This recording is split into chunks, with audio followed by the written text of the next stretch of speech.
Hi, everybody. Thanks for coming today. I'm very happy to have Sarah Sherman with us for aligning IEP goals to Common Core standards.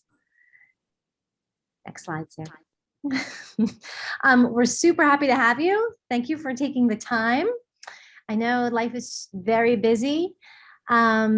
Your microphone should be on mute, and let's keep it that way just so that we don't have any dogs barking, etc. But we would love for you to participate. So just write into the chat thoughts and questions. And I know Sarah will be asking you things throughout. You will definitely get a follow-up email, and we'll have a link to the slides and the handouts and a certificate for completion. And then at the end of today's session, we will be sharing a feedback survey with you. So it would be terrific if you could just fill that out, because we look at all of your feedback and it's very important to us. So thank you. And with very little further ado, I'm going to hand you off to Sarah Sherman. She is an excellent special educator, and she has a degree in trauma-informed practices, and she specializes in behavior plans and the behavioral aspects of special education. And she's an amazing presenter. She's super down to earth and practical, and she's great. So thanks. Here she goes. Here's Sarah. Thanks, Karen. What an intro. All right, so for those of you that like to know what's coming, here's the agenda. We're going to start with introductions. We're going to talk about the SLAs that have kind of propelled us in the direction of aligning IEP goals to Common Core standards. I'm going to give you some pointers on the goal writing steps and how to break it down. I'll give you some examples and non-examples, and then we'll practice together how to do it efficiently. So a little bit about me. I've been teaching in education for almost 20 years all around the country, have a lot of experience in inner city schools. So a lot of experience with kids with trauma. I tend to have a pretty heavy behavior focus in my students, but I think that's what makes me a little different as an instructor, is that I'm still in the classroom. The things that I share are practical because they've been tried and true and are still really relevant. And I'll skip over this. So as I said, the Every Student Succeeds Act is what has propelled this shift in thinking about IEP goals and having higher expectations for our students with special needs. And so it's really around maintaining access to general ed curriculum and assuming the least dangerous assumption about our students and assuming they can do more than we typically have been in some of our IEP goal writing.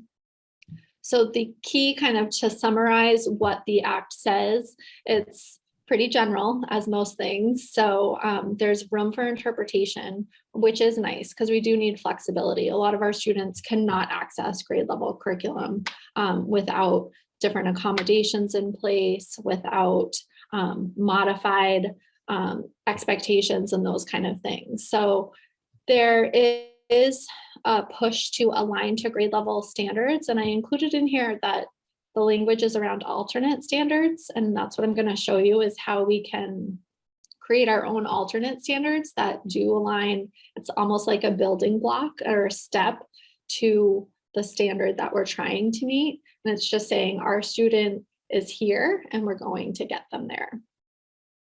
There's a big emphasis on connecting present levels of academic achievement and functional performance. So we want to be collecting really good data around what present levels are. And there's a lot of different ways that we do that. It usually starts off with evaluation data, but that doesn't always translate to some of the performance data that we see in classrooms and even in our service delivery.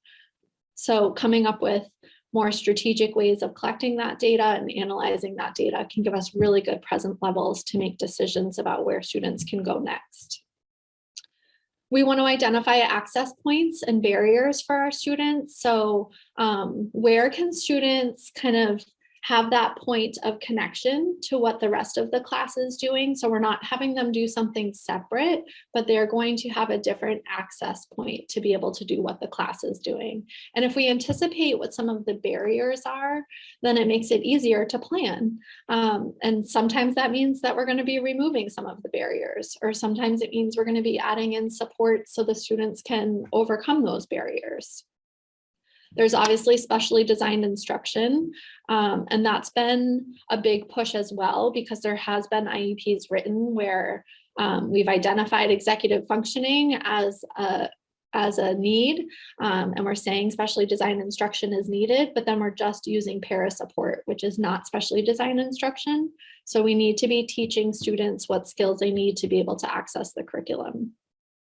And then thinking about progress monitoring. So many of us have to report on progress towards goals as report cards come out. So sometimes it's by trimester, sometimes it's quarterly, but we really should be doing ongoing progress monitoring, weekly, bi-weekly, each informal assessments to really see, is our student making progress? So this visual is something that I present in all my workshops because it applies to everything that we're doing. And I think it's really helpful in us thinking about some of the barriers that we have in place in education and how we can remove some of those barriers, as I mentioned, and also how we can be providing equity and supports to students so they can access. So the first picture is everyone having supports to be able to access the game of education. In this case, the man here didn't need that, and yet he's provided with it, as you can see. So it doesn't mean giving everyone supports if they don't need it. While that's equal, that's not what's really needed. When we think about equity, it's giving people who need those supports the supports that they need. And here you can see this child needs more support to be able to access the game. What I like to think about in special education is how sometimes we're relying on providing these supports instead of this last image of removing some of the barriers so those supports aren't even needed. Because I see an over-reliance on supports, I see a dependency on supports instead of building the skills that are removing the barriers so everyone can be included. And so I mentioned that because you will see that theme in my goal writing and how I approach my expectations for students.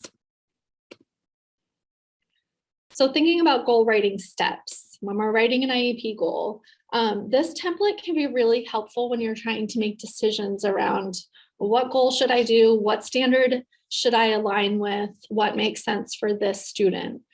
This is a blank template. It's available in the resources provided by Demonstrated Success.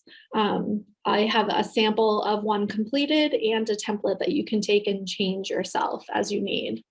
But it has all these areas, and I'm going to skip to the next one so you can see it filled in with an example. So if the content standard is to describe characters in a story, thinking about their traits, motivations, feelings, and explain how their actions contribute to the sequence of events. That's the whole grade level standard, right? So for my student, I'm going to think about what skills do they need to be able to meet this goal. They need to be able to identify who in the story, the character. They need to be able to describe traits. They need to be able to describe the characters and think about motivations and feelings. And they need to be able to show cause and effect between character traits and what's actually happening in the story of those events. So then you can start thinking about what should students know. They're going to need to know WH questions. They're going to need to know a variety of traits. And for some students, this may mean building a vocabulary around more than just happy or sad or nice or mean, those kind of things. When we think about feelings, again, this may be around building in more vocabulary. And then with cause and effect, if this happens, then this will happen. So those are all kind of like prerequisite skills. And if we can identify what the prerequisite skills are, we can identify what skills our students have already and what they need to be able to meet the standard. And that's really what the whole point of this is. So these are the access skills that are required for every student to be able to meet the standard. oops. And then thinking about, for my student in particular, what access skills describe some of the barriers and progress towards this grade level content. They need to be able to take character perspectives and in order to answer some of those why questions, and some of my students really struggle with that. So that might be what I make a goal around, in order so they can be able to describe characters in a story. If they can't take the character's perspective and they're just saying their own perspective, then they're not going to be able to describe the character accurately using text evidence instead of their opinion. So when I think of the goal writing steps, I kind of broke it up into 4 parts. First, it's obviously determining the present levels, then identifying target skill, then determining the conditions that are required, and then determining the mastery criteria. This is like basic general knowledge. Everyone in special ed does this. But I think we can always improve too. And when we look at some of these, how can we improve on refining how we're writing some things with a little bit more intention and clarity? And so I'm going to give you some examples of how to do that. So when we think of present levels, I know I've worked in a lot of different schools, and some schools have benchmark assessments that are done regularly, and those can be used as data sources. Some schools have reading curriculum and special ed curriculum programs that have progress monitoring in it, and that can be used. For a lot of students who we have, it's an initial IEP, we're using a lot of the evaluation data, which is really good information, but it's also a one-on-one setting where kids see us, we're right there watching them write everything. They're held to a higher level of accountability. It doesn't always translate to what's happening in the classroom setting. And so thinking of the variety of data sources that we can use and not just using one. We want to have a variety. We want to pull from different areas. And so these are just a bunch of different examples. Obviously, the evaluation results I mentioned, curriculum-based measures, benchmark data, classroom assessments, observations, student work samples, student interviews. I think this is one of the most underutilized things, especially when we're planning accommodations and thinking about barriers. These kids can tell you what their barriers are. They can tell you what's getting in the way and making it more difficult. Having some parent input too, especially around when we're setting these goals. A lot of times we're drafting an IEP and telling parents, what they need to be able to do, but the parents should have input too on what they're prioritizing, what's most important to them. There's obviously formative assessments, summative assessments, discipline referrals, attendance, rubrics. These can all play into how a student is performing. And so we can include this information in our present levels. I've had a couple students who, I'm just thinking of like my outliers. I have a couple students who are absent frequently, and they're not making the same progress that my other students are. And so I want that to be part of the present levels, that they are absent 20 times a year, or they come in tardy, 2 times a week. And it's going to affect the percentage that I'm writing, my mastery criteria. It's going to affect what I'm projecting will be accomplished in a year. And so that's something that we can include in the present levels to kind of justify. And then when we're reporting on our progress reports, we can include that information as well, because that will kind of support it. When we think about discipline referrals, these students who are missing instruction because they're suspended, or because they're in the principal's office, or because they're de-escalating for 2 hours, they've missed their reading session 3 times out of 5 times that week. That's going to affect progress as well.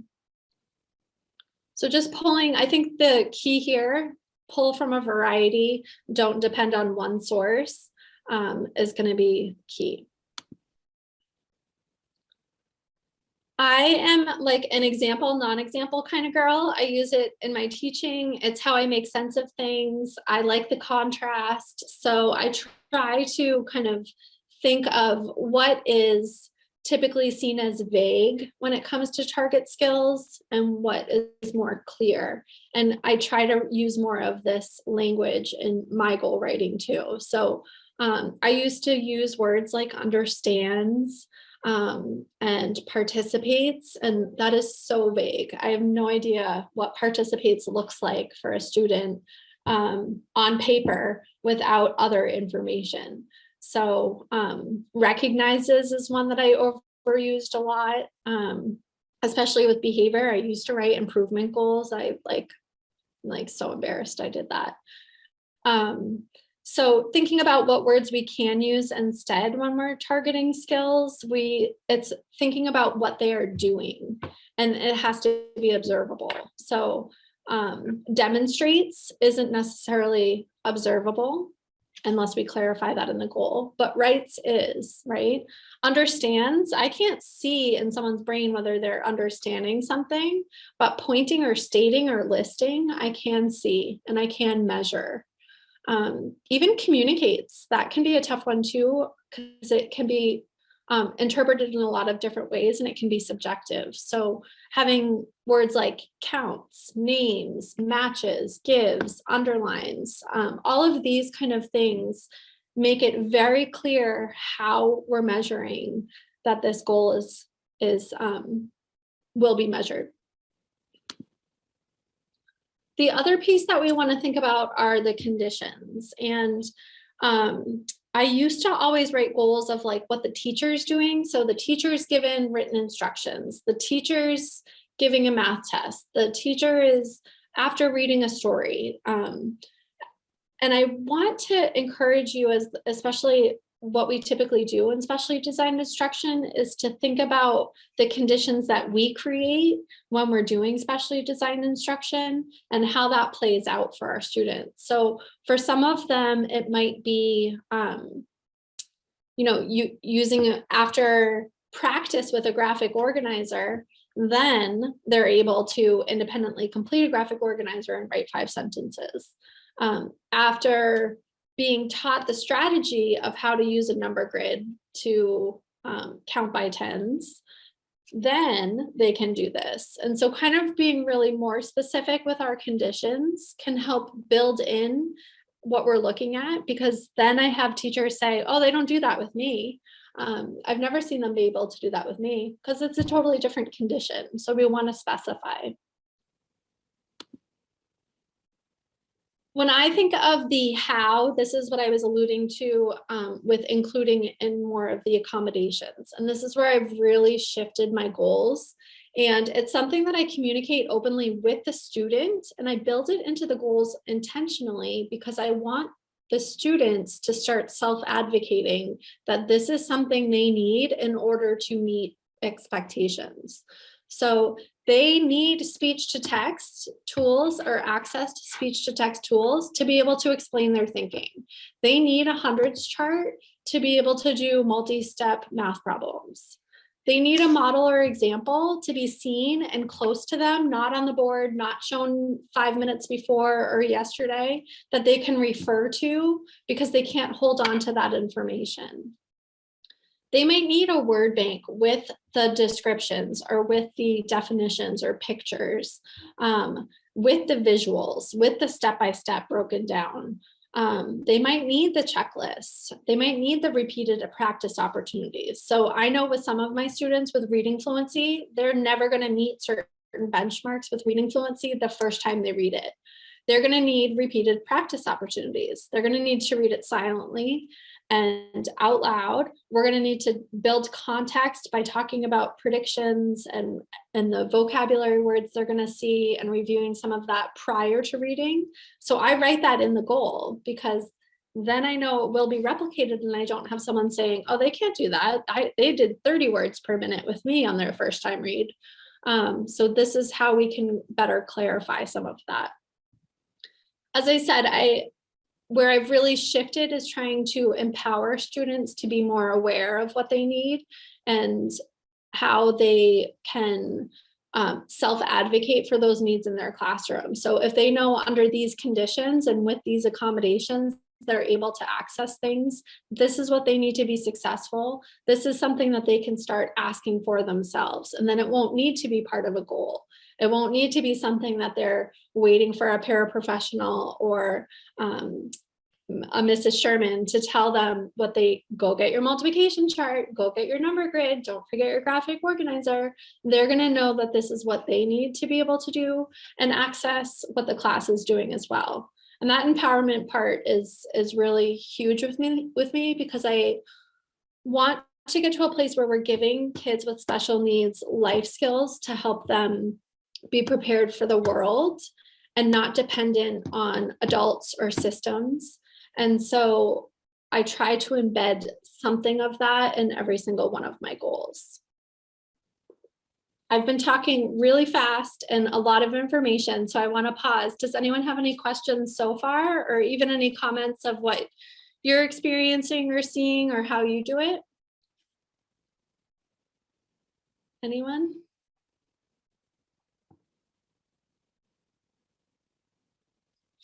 Okay, then. Oh, there's someone in the chat. Hold on. Yes, the slides and the templates and a lot of the places where the websites where I use a lot of my resources, I put together on a resource Google document for you. I included a blank template in case you just want to print that out or upload it to your drive. And so you can use it and write in it yourself. And I included the sample as well. So, and these slides will all be accessible to you in the drive as well.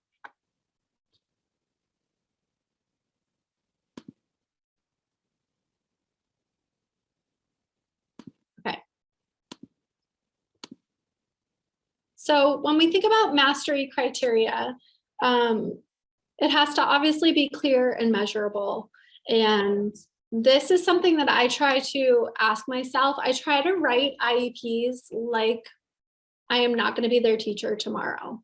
So I try to write the goal and the present levels with all the information that someone who doesn't know this child might need. And a lot of what I do is so habitual and instinctual that when I actually am writing the IEP, I have to kind of come out of myself and think, if someone else picked up this document, would they know what to do? Would they know what this means? Because it's clear to me, I do it every day, but is it clear to someone else? Is it clear to a different school? Is it clear to a different setting? So when we think about that, it can help us be more clear in explaining in the IEP.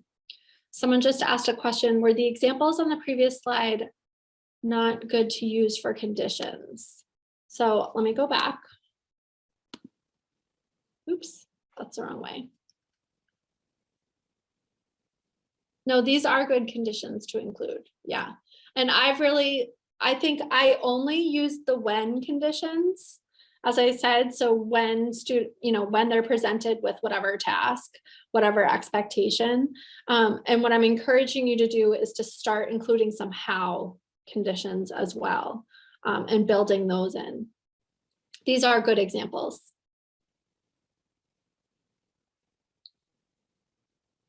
So I'm going to move on to thinking of objectives as prerequisites. So we obviously have this target goal by the end of the year.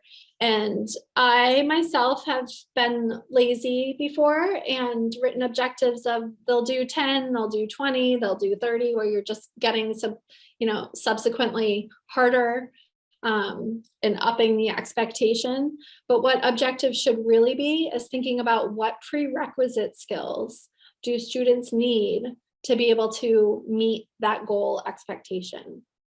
And I find this really easy to do with math, a little bit different for reading, and I find it really hard to do for writing. So I'm just going to be honest, but I used math as the example here. So if the goal is to solve a single digit word problem, then we have to think of all the prerequisites that requires, right? So kids need to know how to add, subtract, multiply, and divide. And maybe some are only at the add and subtract place and others are at the multiply, divide place. They need to understand the inverse operation and how those are connected. They need to understand which number is the total, because a lot of word problems are not written where you are just adding things together to get the total and that's the answer. Sometimes it's giving you the total and you need to find the missing addend. It also requires understanding what the problem is asking. And I was guilty of teaching word problems where kids circled the numbers and thought about what operation they were doing, and then now they're missing a huge chunk of information because they're not answering the question. And you can't always just take the two numbers and add them together or multiply them together. Sometimes you're going to be dividing. Sometimes you're going to be saying 5 plus I don't know what is what equals 10. So really helping students to identify what information they have, what the numbers mean, and getting back to what the problem is asking. When we identify these prerequisites for a goal, it can help us to identify, oh, my student knows how to do this. They know how to add, subtract, multiply, divide. So I'm not going to include that in one of the objectives.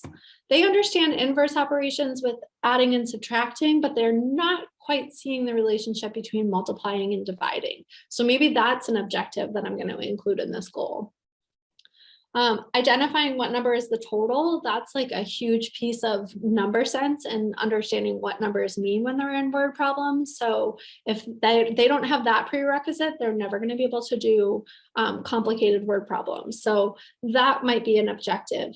And some students may even require how to break that down even further.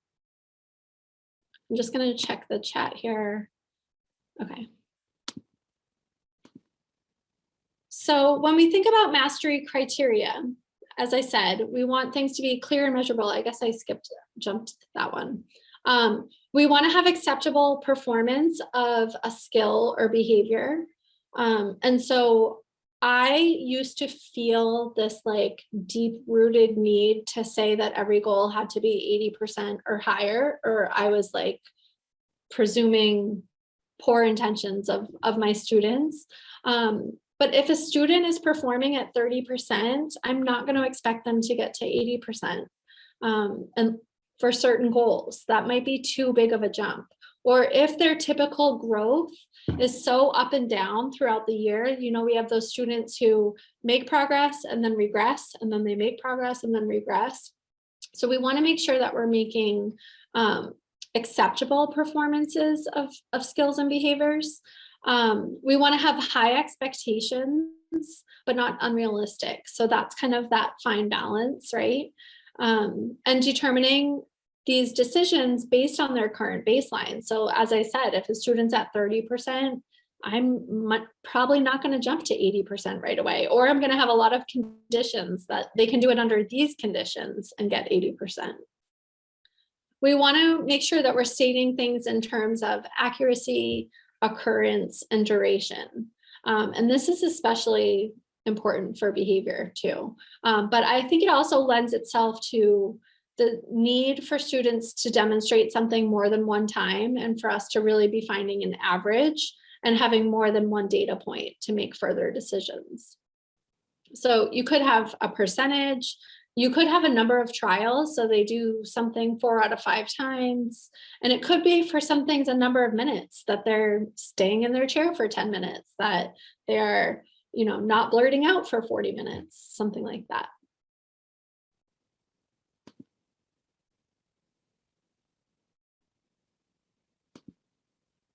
Okay, so here's some examples.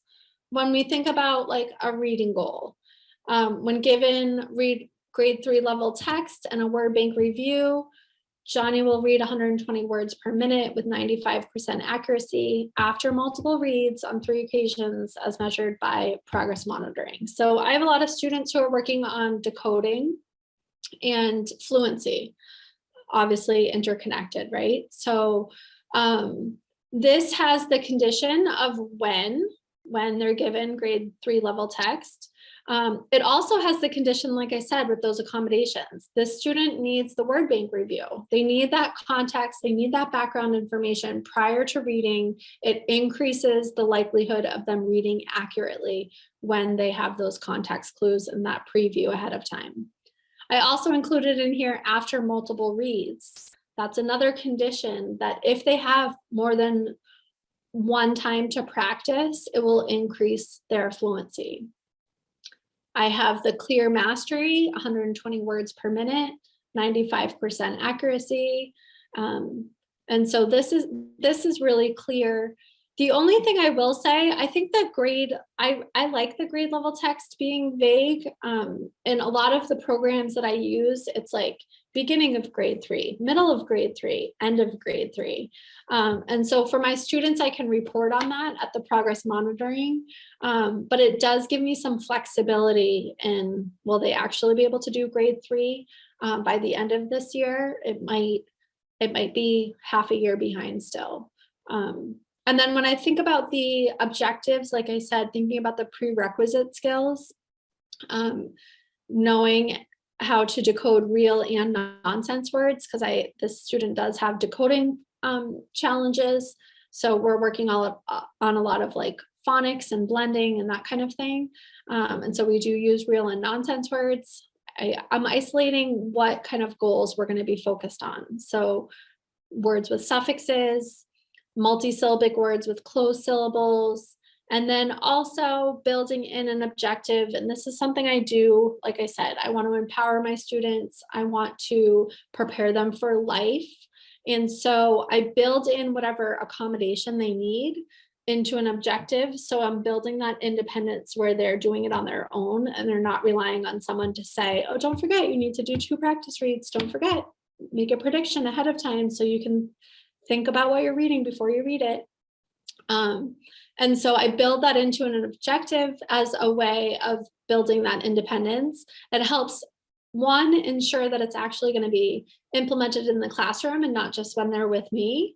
And 2, creates more practice opportunities. 3, it helps them generalize skills. And 4, like I said, it's a life skill that I'm building, that they have that self-awareness. When I do this, it leads to better outcomes. I read at higher rates, and so that can be helpful. Someone said, wouldn't some of these objectives actually be goals? And yes, they could be.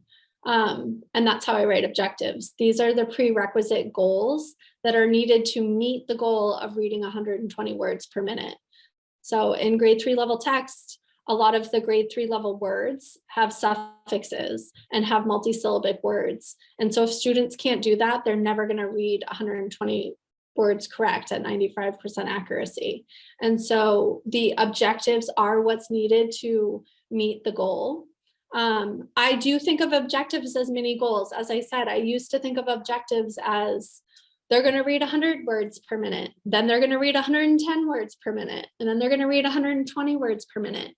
But that doesn't actually show what I'm going to be working on and measuring and teaching to get to that goal. This does. And so this is a more concrete way of showing that progress towards the goal throughout the year. Does that make sense?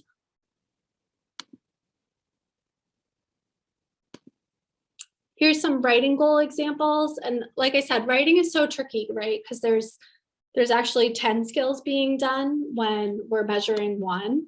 And so a lot of my students are working on this. And I will say there's a lot of different entry points and different present levels that are required to do this. So when given a prompt to write a summary, Johnny will use a graphic organizer in order to write 5 grammatically correct sentences that include a topic sentence, 3 supporting details, and a conclusion. 80% accuracy, 4 out of 5 occasions. And so what I'm looking for when I say 80% accuracy is maybe they don't have the topic sentence, but they have the 3 supporting details and conclusion. That's 80% accuracy. I have the stipulation in here of when it's happening, the condition of when, and I also have the condition of how, when they use a graphic organizer.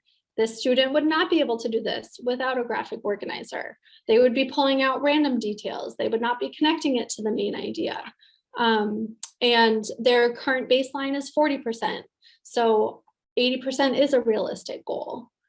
And then this is how I would break it down. So I want to make sure that Johnny can state the main idea using a subject, a verb, and descriptor. And this is just a way of me structuring how to identify the topic sentence and summarize and synthesize information, which is a state standard. When given a main idea and 4 supporting details, that should be 3 supporting details. Oh no, that's right. When given a main idea and 4 supporting details, Johnny will identify which supporting detail does not connect to the main idea.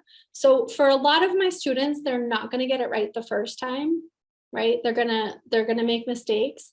And I want them to be able to self-correct their mistakes afterwards. I don't want them to depend on me saying, this doesn't connect to the main idea.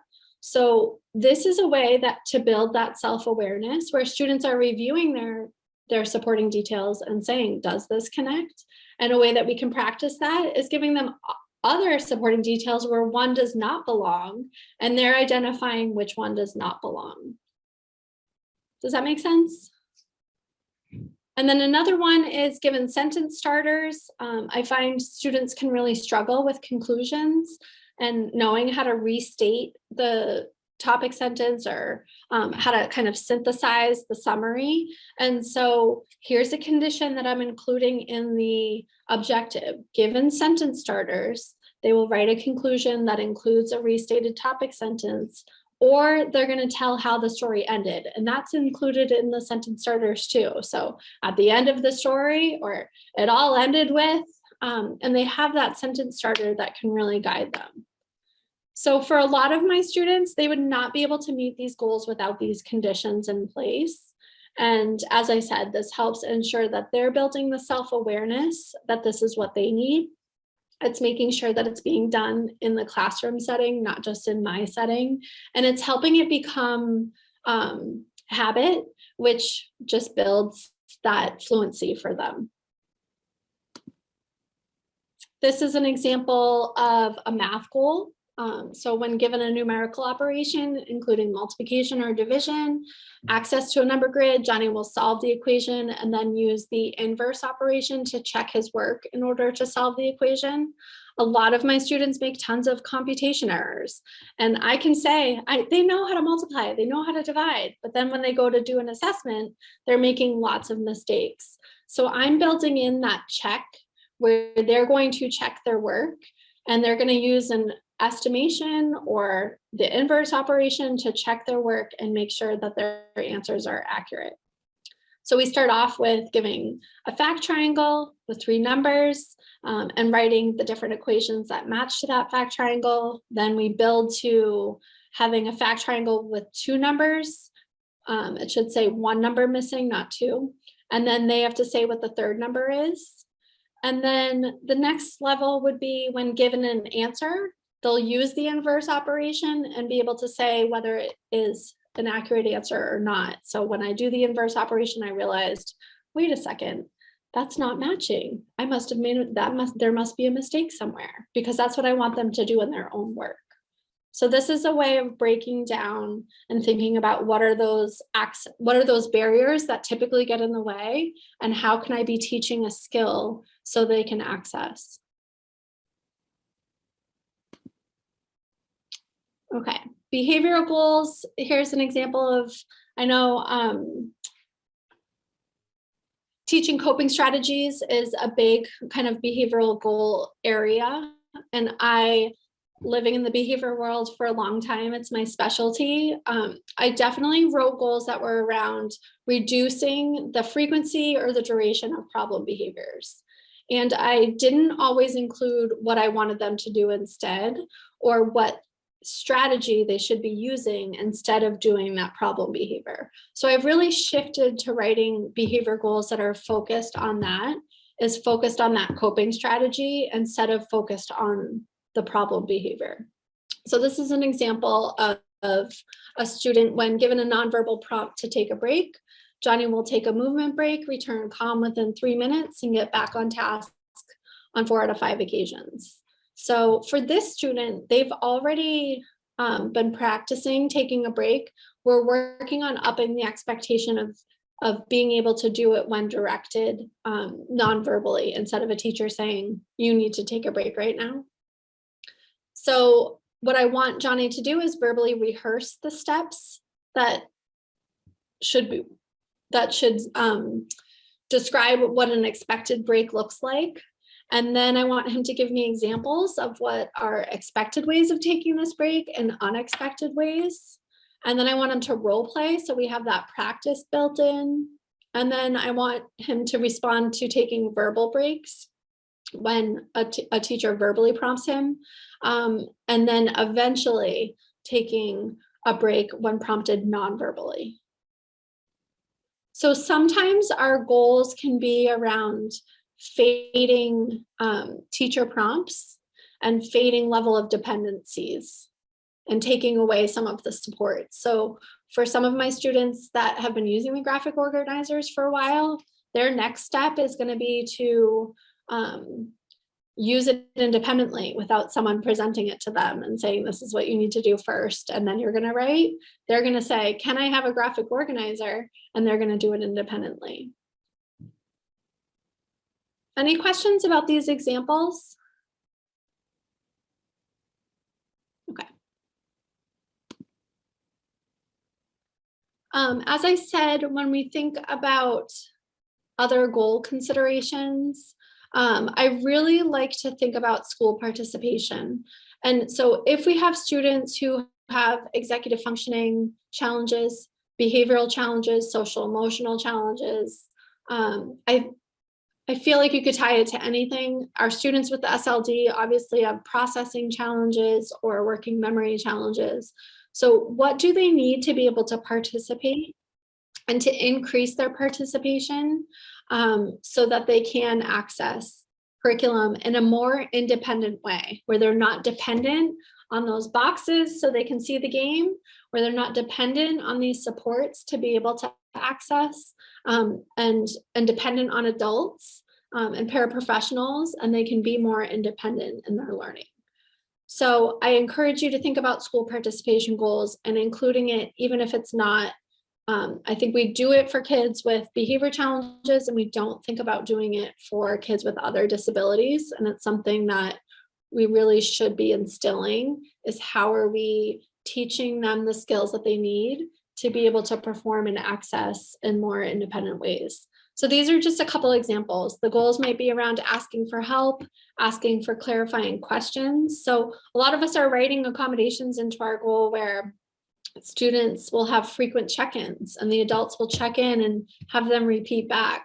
Ideally, we'd like the student to know the teacher just gave me a direction. I should ask a clarifying question, instead of the teacher needing to go check in with that student. And then the student is initiating and the student is in control and empowered and getting their needs met independently. So their clarifying question might be, so what you're saying is we're going to start with number 3 and do 4 problems and then show you? Yes, that's what we're saying. Go ahead, you're ready to go.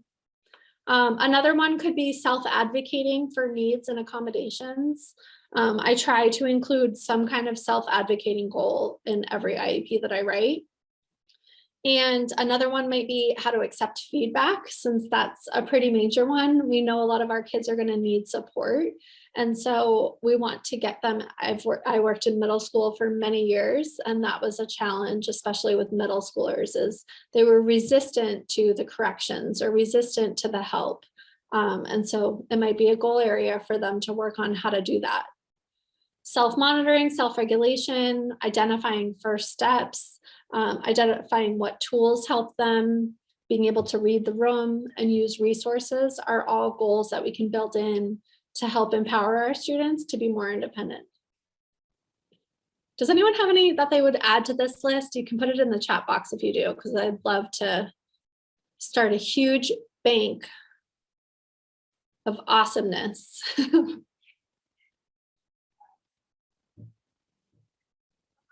No one. Okay.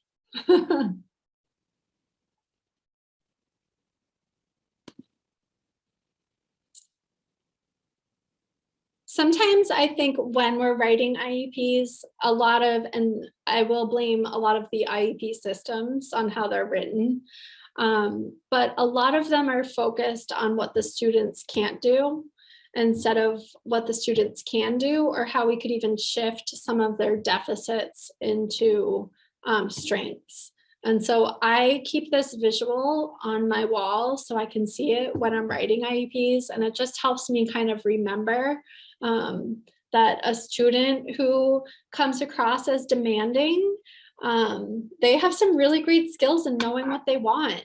And so how can I use that in their IEP? How can I use that in their accommodations to make sure, obviously, that they're getting their needs met in appropriate ways, but that they're validated in that, and that we're using that as that's amazing that you can stand up for yourself and know what you want. Some kids don't. So I just wanted to include this visual because I think a lot of our job too is reframing the deficits to abilities and to strengths. And that's a big kind of power that we have as special educators.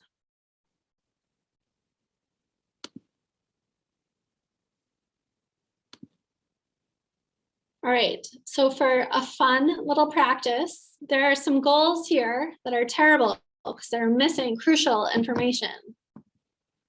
Looking at the non-example, number 1, who can tell me what's missing from this goal?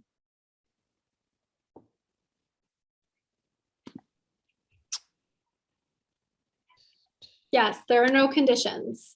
So I don't know what they're writing a paragraph about, what they're supposed to do before writing a paragraph. I definitely don't have any accommodations in here as far as what supports they might need to be able to write a paragraph. Good.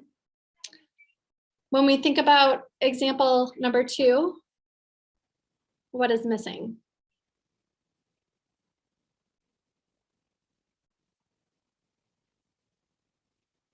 You can just put it in the chat.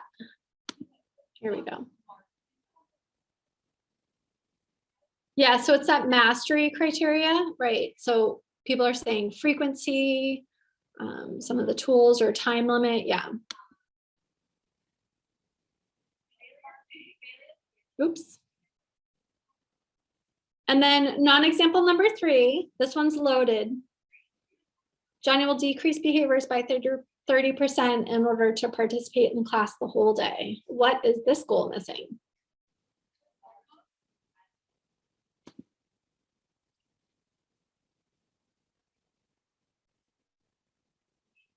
Yeah, what behaviors do we want to see? Participate is vague. Good job. The behaviors aren't defined. Yeah.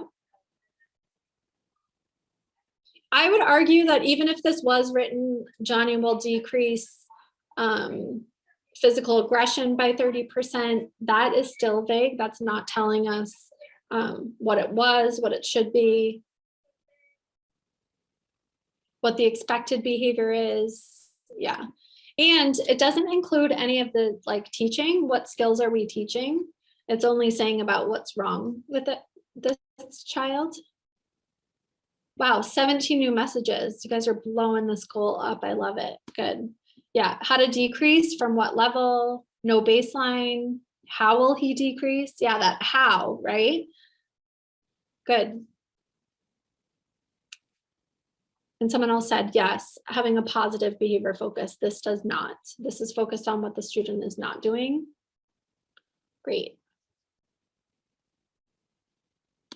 Good. So to wrap this up, I will just say, I hope that you can think about how you can be empowering your students to more independence and creating more empowerment where they're able to access and get their needs met, and be aware of what their needs are, and be able to kind of picture as you're writing IEP goals of how to do it as if someone totally random at another school was reading it tomorrow and being expected to implement it and measure it in the same way. So making sure that we're including all that information that we need to make it really clear for anybody to be able to replicate are kind of the key features here. The other piece I will say is there's a lot of vagueness about how tied to content standards things need to be aligned in itself is really vague. So that's where the template that I did in the beginning, I know some districts or states even are more heavily kind of holding teachers accountable to that. And so that template will really help to defend how a goal that you're writing is aligned to a content standard, because you're describing what access barriers there are, what skills, what prerequisite skills are needed, and how you're going to be working on some of those. But I do encourage you, when we're thinking about aligning to content standards, to be having high expectations.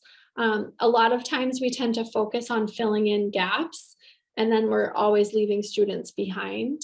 And so if we can maintain those high expectations and giving students the supports that they need, or taking out some of those barriers, then they can truly show us their greatest potential. Does anyone have any questions or comments? Feel free to put them in the chat.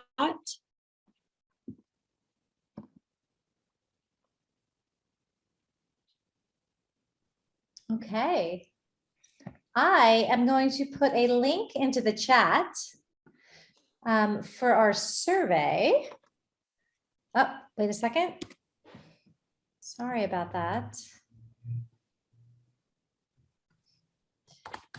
I hope you all enjoyed it. I did. I learned an incredible. It's a pretty dry topic. It's not the most fun webinar. No, I'm impressed that we even had this many people here. So thank you. You did a wonderful job, Sarah. And it's really important. It's just super important stuff. It's not fun, but it's important. Thank you to all of you. And I'm going to right now, I am putting in the chat. This is a link to a survey for all of you to take. There it goes. All right, we'd appreciate it. Oh, Allison, that's great. Oh, bless your heart. First year case managers. I still know what that feels like 19 years later. Even I do, 20 years later. So thanks for filling out the survey, you guys. Sarah will be back. All right. And good luck, Allie. Yeah, a certificate will be, I believe it's emailed to you once you complete the survey. So you'll get it within the next 48 hours. It'll be an email. It'll be an email, and your cert will be there. A link to handouts, the slides, and I think a recording as well. And if not, then our recording is on our YouTube channel. Okay. Thank you, everyone. Have a great afternoon. Thanks, everybody. Oh, thank you, Linda. Thanks, Rose.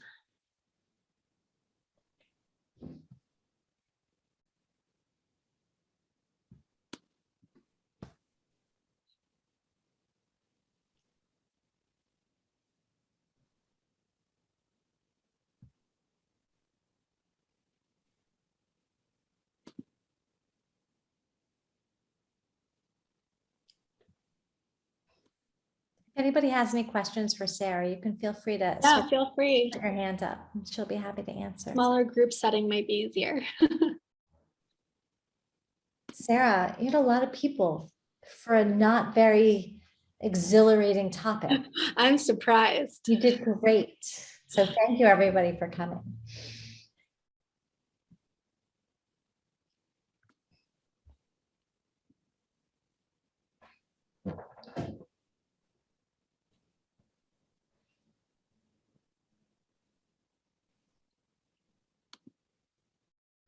Okay, so I think that we are going to close down shop if nobody feels like they want to chat with Sarah after. Bye, Janet. Bye, Amanda. Bye, Rose. Thank you all. Bye, Sheila.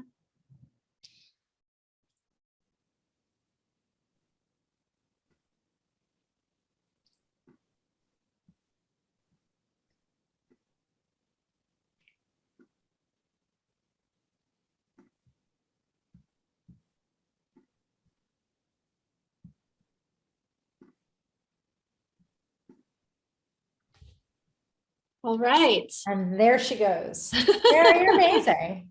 It's Oh, thank you. thing. Never could I do it. How do I access the survey, Janet? I put it in the link. Shoot. I hope everybody saw it. I wanted to connect with you. I haven't heard anything from your Mike? friend at the DOE. Oh, okay. Joey's pretty flaky. I mean, Okay. she just is. Okay. No, that's fine. I was just trying to put together summer plans with childcare, and I had a couple windows that I was like, I could be free to do something if. Sarah, how much do you know about MTSS? A lot. Yeah. Yeah, that's what a lot of my coursework is in for the trauma practices and policies. Well, we're doing a workshop on the 29th and 30th. That's sort of coming together. To be honest with you, it's been hard because it's just been hard. Like, it's a hard topic. Really? Well, it is and it isn't. Like, Yeah. honestly, for me, it's not that hard, but the people in my company that are doing it, I don't know, it's just been hard. We've had 5 webinars on it and it's been great. I mean, but I don't know. I'm thinking like maybe it would be fun to have, I want to have some breakout areas for MTSS, and maybe you want to do one of the breakout areas, right? Around, talk to me about what your wheelhouse would be in that framework. A lot of our work is on the MTSSB, so the behavior side of it, obviously, and thinking about tier 1 interventions, tier 2, like really how to separate those, but also thinking about more evidence-based practices at the schools. So I have tons of examples of things that I've done that are easily implemented. And then I think the piece around MTSS that people need to understand is that it's a system framework. So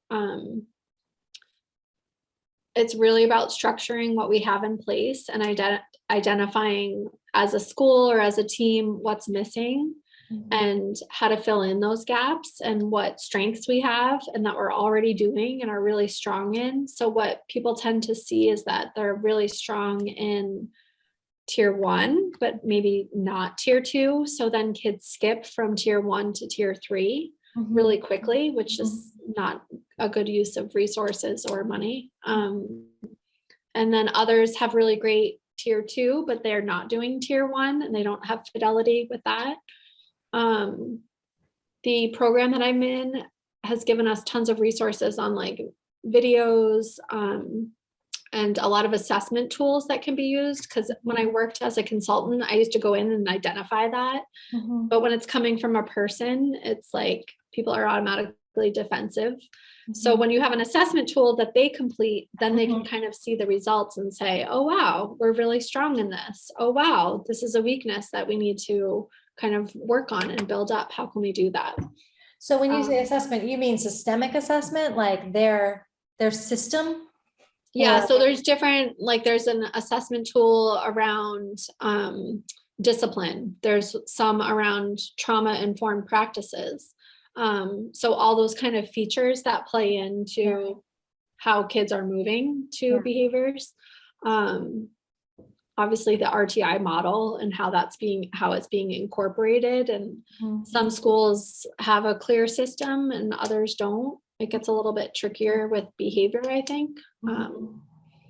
So having good tracking tools and having a procedure that teachers are following or a flow chart, that's a lot of what our work is helping schools create that. So from everything you're saying, we're on the right track. Yeah. Maybe what are you doing? Think about it. What are you doing on June 29th? Are you around? Am I? I don't know. Or 30th?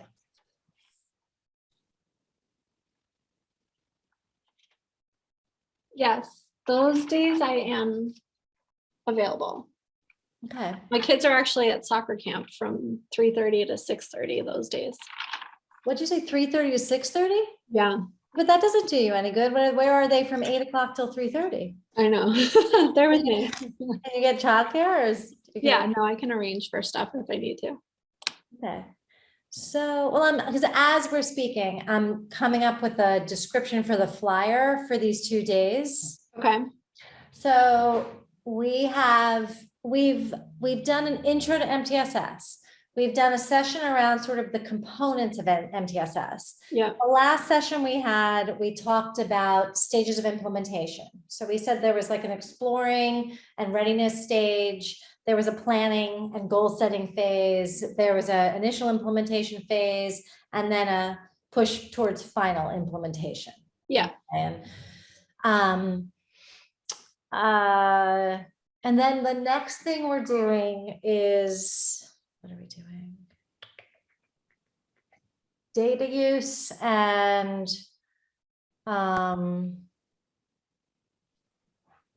research supported practice. I can't remember what it's called. And then the last one is sort of, the last webinar is around sort of tiered support. So, I mean, that's okay. It's an hour-long webinar. We've got that. These 2 days, what I want is for people to be able to go to breakouts for different sort of things that they need. But then I'm also listening to you and I'm thinking probably everybody would benefit from what you're describing. So do you think it would be like what about like a 2 or 3 hour session? Like, tell me what would you want to do? The goal for this is that people are going to come in teams. So we're hoping to get about 15 teams of 4 from different schools. Yeah. The goal for the 2 days is we want them able, well, I mean, they're not going to be, if they haven't started at all, we want them to have done, readiness assessment and to have set some goals, for implementation as a team. We're going to get a lot of people at a lot of different phases. Yeah. I mean, I could easily do one that's more focused on the tier 1, tier 2, tier 3 interventions that are evidence-based and focused on behavior that teachers could implement or could even think about. We have these in our schools. We don't have these in our schools. There's a need at our school for this. So I'm trying to think it's very aligned with the trauma informed workshop that I do, but that's a whole day. That's a 6-hour one.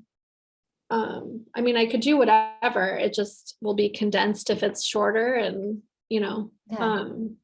and I think, like you said, if people are coming in teams, then I can give them tasks to do with their team and come back and share so people could see different examples of how it, might be implemented and what people are working on.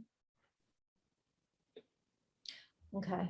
So anywhere in the realm of MTSS and behavior supports, you would be able to do a session for 2.5, 3 hours. Yeah. Is that? Yes. Okay. Just why don't you think about, as you're developing this, just let me know the parameters and I can start to put it together. And let me know the day and times too, just so I can plan for that childcare. Okay. All right. So the whole workshop is going to be from 9 to 3. Okay. Both days. So I just have to figure out in the scheme of things how we're going to organize it. Okay. Bam, bam, bam, bam. I know, it doesn't stop. So crazy. Okay. What else did I have to ask you? This was the last workshop that we had planned. So I'm sure you're not doing much over the summer months, right? No, just this. Yeah. But we will hopefully next summer. The sessions that you've been doing are part of our CSI contract. So we're able to pay you through a contract that we have currently with the Department of Ed. We don't know whether we're getting the contract back. It was the contract to support the 12 lowest performing schools in the state, but also the, whatever, 70 or so that also had some sort of identification. Right. We are in that weird place where we have school work that is being, we are going into next year with already 4 or 5 big contracts, and we have some contracts with the Department of Ed. The CSI contract is not one of them. Are you staying at school next year? What are your plans? I have actually proposed to move into a multi-tiered system of support coordinator type position. That's great. And What's that? So I've met with George. We're meeting again next month. He's in the works with school board, and there's a lot of like ESSER funds money. So there's money for it. It's just making sure that people understand how it's connected to a response to COVID and the behaviors that we're seeing in schools and that kind of thing. So and will that be full-time? Yeah. Okay. Yeah. That's great though. Yeah. So I'm still waiting to hear about that. And then I was offered a job at Ceresc to do educational consulting. Just to do that. Yeah. I'm just not ready to take the leap. Don't go to Ceresc. Honestly, if you're going to go into consulting, talk to, not to be, but come talk to us first. Actually, Ceresc for you is a really good fit because they are so focused on special needs and neurodiversity and disability, or at least they were when I was working for them. Yeah. So that's actually, it's a nice fit. Yeah. I just don't know if I want to be like traveling around the state, and I don't know. I'm not ready to make the jump yet, just with I'm the provider for my family. So with like insurance and all of that, it would be a big jump. So I don't know if I'm there yet. I will tell you that a woman that we hired a few years ago, she was a rock star. She left. She found the lack of boundaries around the consulting overwhelming. Yeah. Like it was like she couldn't structure her life, and she had 3 little kids. And it was like, I think she just needed the boundaries. Yeah. So I don't know if that plays into it at all for you. Yeah, I think it's kind of thinking about, because I've done consulting before, but it was through a school district. So the district had a team that could go in as like response to intervention and focus on behavior. But I just know how outsiders view people coming in. So it's not always effective when it's not like in your school, right? When it's not changing the systems that are contributing to the problem. So yeah, I have to feel like I'm like effective in what I'm doing. And even with these like webinars and stuff, like people are signing up for it. It's not something that they're being told they have to do and follow. So they're seeking it out themselves. And I just find people are much more receptive in that capacity. And also, like when you're in this role, like we don't set up situations, like we don't set up one-offs. Right. We strive to set up situations where we're embedded in schools. Yeah. Yeah. So and you can do that as a consultant. Yeah. Yeah. But I totally understand what you're saying. The worst is it's the worst. So, I hope that comes through for you. Yeah, we'll see. I mean, there's parts of me that are like, I know it's what needs to happen. I just need to have a tough skin to be the one to roll it out. I have I proposed a whole plan of how it would roll out and what I would do and what should be done at the district level. It's just hard with teachers right now. Yeah, everyone is not that receptive. Yeah, everyone's just really burnt out. And so we need to kind of get the fire back, I feel like, first.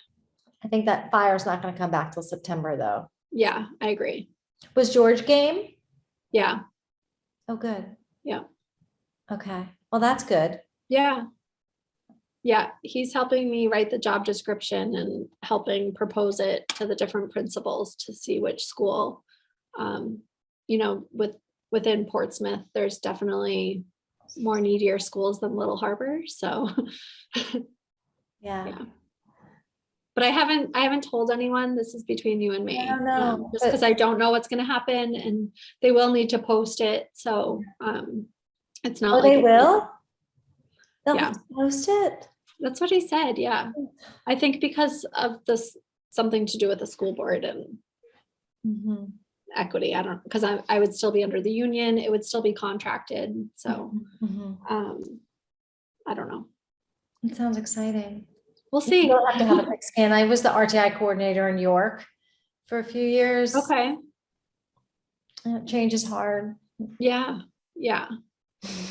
Yeah. I think I've grown and I think this program that I went through has helped. Like I said, even just like using assessments instead of someone coming in and saying, you know, you need to do this, Mhm. having a team do an assessment and see like, oh, we're 30% with this, or this is a problem. Like, it's not someone telling you, it's you self-discovering it. Self-discovering, yeah. Yeah. It definitely works better. Yeah. All right. Well, keep me in the loop about Yeah. June, and I'll then know in a couple days because we have to get our acts together advertising it. okay. Last minute. I'm excited for it. I really, the webinars have been great. We've gotten great feedback from the webinars. Oh, What good. people don't realize is that a little bit we're skating on thin ice. Like, you know, like you can do a webinar and it can be really informative and good, but I feel a little ungrounded in the process. So I think it would be lovely. I'll talk to Tammy and Lauren and see how we can arrange it. If you could come in and do a session. Okay. That'd be really nice. Okay. So I'll talk to you. What's today? Wednesday? Definitely by like Monday. Yeah, whenever. Okay. Sounds good. Sarah, thanks. Yeah, of course. Thank you. Take Good. care of yourself. Talk to you soon. Thanks. Bye. Hey, wait, you're going on vacation Thursday next week. next week. Oh, okay. So I'll talk to you before. Okay, bye. All right. Take care. Bye.